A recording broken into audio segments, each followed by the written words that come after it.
and that's where the spinal cord resides. And so clearly, the spinal cord was injured. And Michael at the time was not moving either lower extremities.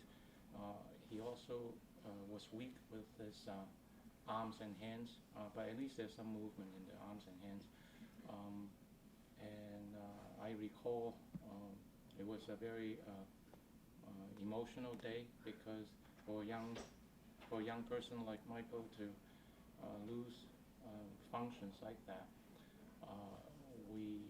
we didn't know what the future held for him at the time, and I couldn't look him straight in his eyes and told him that he could walk again, and his parents asked the same questions, of course, and I had a difficult time facing them at the time, I have to admit. But all I know is that we had to do something, and the surgery was done within 2 hours after he showed up at the emergency room. And I have to thank everyone involved in the hospital, from the emergency room staff to trauma surgeons in our hospital, our physician's assistants, and the nursing staff, the anesthesiologists. Everyone got together within a short period of time, and the surgery was done without much problems at all. But it was still unpredictable what the outcome was for Michael at the time. So the surgery basically involved removing the fractured cervical vertebrae, 2 of them, and then in its place we put in so to speak, a spacer, and with his own crushed bones placed into the spacer, and the spacer and with the crushed bone inside would eventually grow new bone to, so to speak, fuse with the rest of the cervical spine. And screws and plates were also placed on the cervical spine. So Michael has a titanium spacer and screws and plates in his cervical spine now. It's a very neat procedure to reconstruct the spine, so to speak. And so the rest of it was up to him after the surgery was performed to stabilize the spine. And he started to move a little bit, I think one toe at the recovery room. And remember, we were jumping up and down and said, wow, he was moving one toe. But that stayed like that for a number of days, and we still didn't know. But by the time he left our hospital, he's moving a bit more, and then we send you on your way to further rehab, and you have done well since. Obviously, we were all very happy for him and his family, and he's graduating this year from high school, so it's a good outcome. Doctor, how long was the surgery? The surgery was about 4+ hours, roughly. And how complicated was it? And typically people who have that kind of injury, what is their outcome? The surgery itself was relatively complicated because of the bony fragments right next to the spinal cord, and to dissect it off the spinal cord, we have to pay a lot of attention to not injure the spinal cord, which is already being crushed. So that part of the surgery was where our main focus was on. The placement of all the what we call hardware, which means the screws and the plates, is not that difficult, but the part about dissecting the crushed vertebrae away from the spinal cord, that's the more delicate part of the surgery. Can you show us where on the spine? You can stand. The, Right, is that good, everybody? this is the number 6 and number 7 vertebrae, and both of them were crushed. And in the spinal cord, in this model, is behind the vertebrae. The nerves are coming out of the spinal cord, as shown in this model, and the crushed vertebrae, the bony fragment had propelled backward against the spinal cord. So the surgery involved making an incision at the front of the neck. This is the back of the skull. This is the back of the spine. This is the front of the spine. So, in order to get to the front of the spine, we make an incision from the front. And once we get down to here, we started to do our procedure by removing the fractured vertebrae. And along the way, we decompress the spinal cord. And what about someone who has someone who has an injury to those vertebrae or this kind of injury? What is the prognosis? The prognosis was... Can you say? Thank you. The prognosis usually is not good. Those injuries are typically life-altering because most of these patients become quadriplegic, and which Michael was when he presented to our emergency room. I say in my 30+ years of experience and practice here, I think Michael may have been the second or third person I've seen. Second for sure, maybe there's another person over 30 years. So it's somewhat of a miracle. How many of these cases have you seen over the hundreds, dozens? Probably hundreds. Hundreds, yeah. and only 2 maybe that have come out the way Michael Yes, has. yes. You said time was of the essence here. Can you talk a little about that in terms of from when he was injured to when he got here to 2 hours and he was into surgery? Why was that so important? I think to decompress the spinal cord so as to give the spinal cord a chance to recover within hopefully 4 hours of time. There's no fixed and fast rules on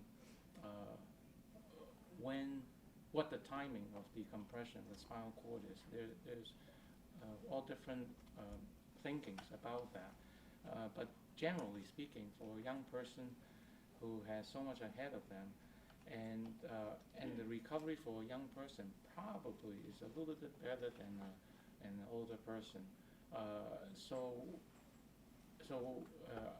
our thought was that we have to move fast and give as much opportunities for Michael as possible, and he responded, and which is pretty amazing. Doctor, is this considered breaking your neck? Yes. Okay. And what percentage recovery do you normally have in this procedure? I would say less than 1% chance of a recovery like Michael's. And had there been hours delayed, would that have, whether he was far and couldn't get to a hospital as fast, or would that have played a role in the outcome? Looking back, yes. Yeah. At the time, again, like I said earlier, even though I was right there and everyone was ready to have the surgery to commence,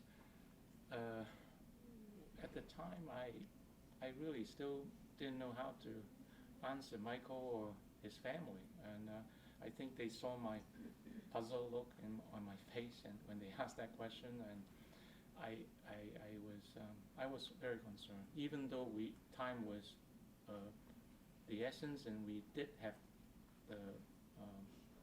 all the preparation ready for him, but it's still an unknown. How long was Michael in the hospital? I think maybe a week to 10 days, roughly. Wow. 10 days. 10 days. 10 He was on days? the trauma service with that, right? He remained on the trauma service for that time. I think it was about 10 days, yeah. Can we, what happens now, and what kind of symptoms does he have now from being injured? Well, although my recovery has been very well, my legs have almost fully recovered at this point. There are still weak points in my hands, which will eventually strengthen over time. Michael, can you bring us back to that day? Were you with a group of friends, or were you by yourself? It was a fundraiser event for the annual Plunge, which raised money for the Special Olympics. And my school, St. Peter's, was raising money. And you were with your friends or fellow classmates? Fellow classmates and a few faculty members. And can you walk us through what happened? Well, obviously, I was injured during the events in which my classmates and faculty members pulled me out of the water, and which I was rushed to the emergency room in which Dr. Chang performed the surgery. But do you remember, did you jump off something into the water? Or did you... I'd rather not talk about the accident. Michael, how has this changed your life going forward with you talking to other patients who suffered such injuries?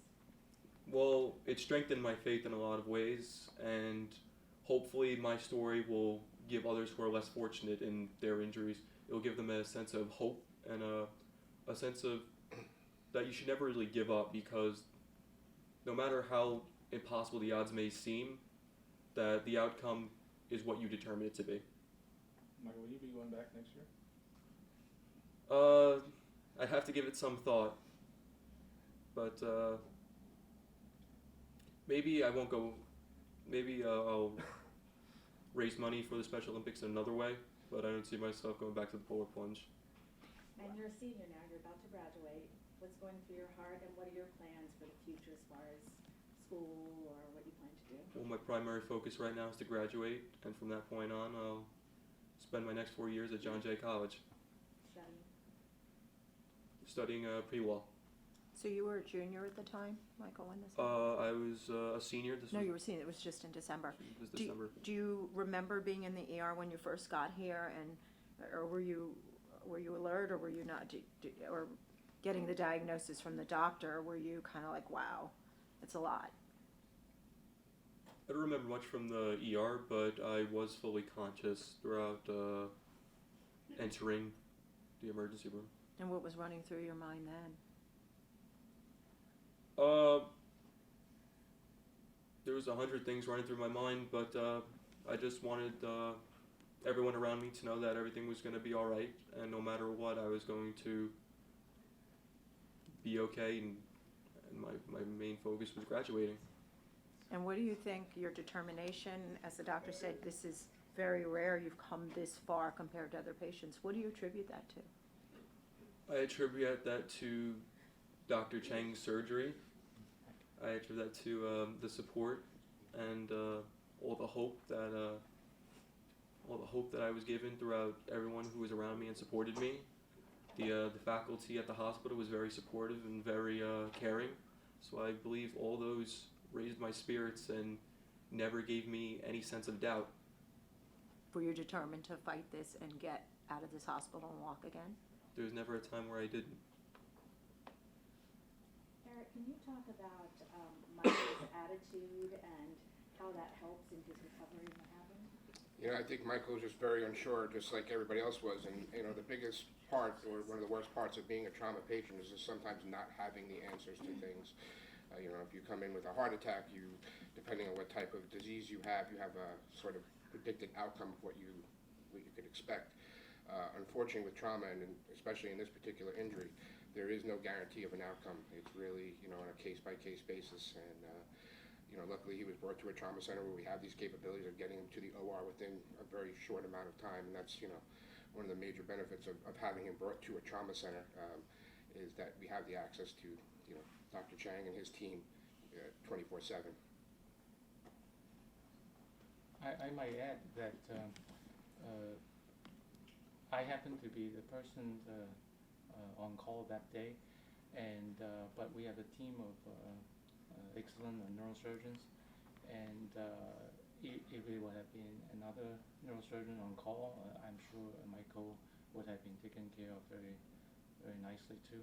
And not to mention that Eric just alluded to the fact that this is a trauma, what we call level 1 trauma center, which allow us to move things, people quickly, and this is one kind of injuries that we take care of quite often, but there are many other type of injuries to other parts of the bodies that this hospital happened to be very capable of managing.